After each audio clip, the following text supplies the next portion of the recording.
Last night I went to a puppet show. It was crazy. It was at this place called Shunt, which is an underground cavern by London Bridge Station. It's I don't know, they used to store trains there, I don't know. It's fucking crazy, it was amazing. So you'd go in, there was one small black door, nondescript black door that we all queued up in front of. And then we went in, and it's just series after series of these weird archways, cavern chamber rooms. It's amazing. There's loads of somebody's degree art shows there. Lots of like art on the walls, some fashion exhibitions. Somebody had made a dress out of cigarette roll-ups, which I thought initially I was really annoyed by. I thought it was a giant cliche, but it was actually a really well-made dress, and it had a really nice form to it, so I was actually quite happy by it. But anyway, yeah, we went around, and there was just people, all these really hot, arty people everywhere. There were like abandoned old pianos in the bar. There was a whole big bar section, and there were just loads of pianos everywhere, and some of them actually worked. I actually played a bit of bad piano for everybody. Not everybody, I just dropped my coaster. Oh my god. These are the best fucking coasters on earth. I make coasters, and I'm jealous of these, because I think they're amazing. Look at that, it's from Paper Chase. I got like a whole tin of them. Where is it? Oh, I just ran out of battery. I was saying, look at these fucking amazing coasters from Paper Chase. I love them. I love them. But the post-its, puppets, post-its. I love post-it notes too. The puppet show. It was crazy. It was like this one man puppet. He went through the three stories. It was completely mad. The first one was the man puppet was on a beach and collecting stones, and it was so amazing. There was just two women controlling everything that was going on, in, you know, completely in black, but just with these stark white faces in the background.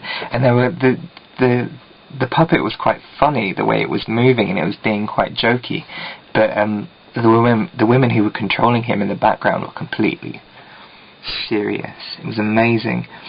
But yeah, the first story was that the man puppet was collecting stones on the beach, and then like a giant fish puppet landed on his head, and then there was about 10 minutes of the struggle of him trying to get this big fish puppet thing off of his own head. And at one point, initially, when the fish first landed on his head, he was like really traumatized, and then he was sick. The puppet actually vomited. It was so disgusting. It was like, fish, and then like there must have been a tube somewhere, and like vomit came out of the puppet's mouth. It was disgusting. It was amazing. But by the end of it, he'd kind of accepted that the fish would just be on his head forever, and by the end the fish had become his head, and then he'd become a fish. It was mad. It was really good though. It's like, I'd never really seen like a proper serious art puppet show before, and it was like, it was really funny, and like I thought it would be really, really pretentious and really serious, but it was like pretentious and funny at the same time, which is like the best kind of pretentious. Yeah, it was a really packed audience as well, in this kind of amazing underground lair that we went to. We actually like had to fight for tickets to get in. It was amazing. It was really good. But yes, I still have the thingy on my wrist. They stamp you. You pay £5 at the door and they stamp you, and you can just go into... There was a band playing. There was like a string quartet. I wish I'd been able to stay to see them. String quartet with 4 really hot guys with like long hair. And one of them had long purple hair, and he was playing the cello. Can you imagine? I nearly fell over. But yeah, it's a really nice place. I really want to go back there and see some more crazy puppet shows. But yeah, it was great. I really liked the pianos. Rana was my friend who I went with. She's collecting her other friends who were coming with us at the door. And so I was left sitting at this grand piano. I might put some pictures of it in this. This big white grand piano that was just abandoned in the bar area, and like loads of the keys had been broken off, but some of the keys still worked. I was sitting there playing with it a bit, and this French guy came over to me and said, are you part of the installation? And I was like, no. French guy's talking to me.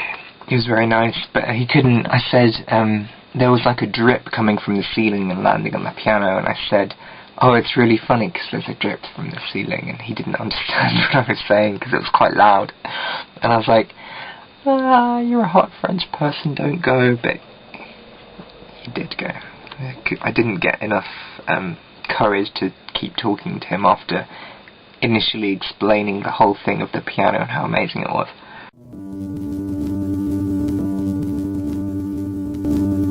Barricaded behind the piano,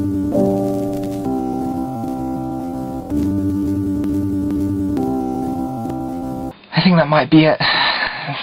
There's a big splatter of bird shit on my window. And there was a big splatter of bird shit on the car window today. I think I've angered the birds in some way. I feel very bad. I don't know what I've done. I hope they don't chase me like they did Tippi Hedren in The Birds by Alfred Hitchcock. I love that film. It's one of my favourite films.